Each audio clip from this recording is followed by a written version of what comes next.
আসসালামু আলাইকুম। আমি মোহাম্মদ রাকিবুল ইসলাম, যশোর বিজ্ঞান ও প্রযুক্তি বিশ্ববিদ্যালয় টেক্সটাইল ইঞ্জিনিয়ারিং বিভাগের দ্বিতীয় বর্ষে অধ্যয়নরত আছি।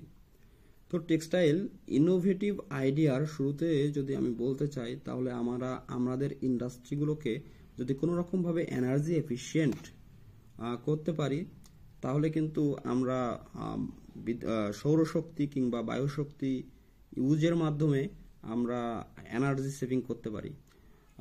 এরপরে আমরা আরেকটা বিষয় না বললেই নয়, সেটা হচ্ছে যদি আমরা পানিকে রিইউজ করতে পারি, কারণ আমরা জানি আমাদের টেক্সটাইল সেক্টরে অনেক বেশি পানি ইউজ করা হয়।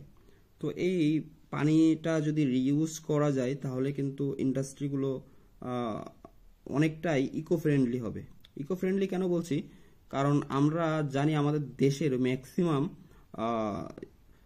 ম্যাক্সিমাম নদীগুলো আজকে মারা যাচ্ছে এই পানি রিসাইকেল বা রিইউজ না করার কারণে।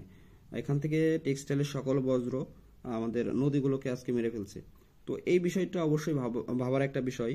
তো এরপরে আরেকটা বিষয় আমার কাছে মনে হয় যে এটা করা উচিত, সেটা হচ্ছে আমাদের বস্ত্রশিল্প, মানে আমাদের যে কাপড়গুলো আমরা বজ্র হিসেবে ফেলে দিচ্ছি, আমরা যদি ওইটাকে আবারও রিপ্রসেসিং করতে পারি, রিপ্রসেসিং এর মাধ্যমে ওই কাপড়গুলা থেকে যদি আবারও নতুন করে নতুন কোনো কিছু উদ্ভাবন করতে পারি, তো এটা মনে হয় আমাদের জন্য হেল্পফুল।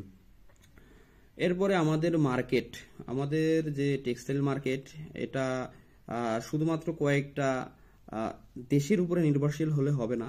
এটা আমার মনে হয় যে এশিয়া এবং এশিয়ার বাইরে ইউরোপিয়ান মার্কেটটা ধরা উচিত। আর শুধুমাত্র আমাদের যে কাপড় বা এটার উপরে নির্ভরশীল না হয়ে আমরা যদি স্পেটস্যুট বা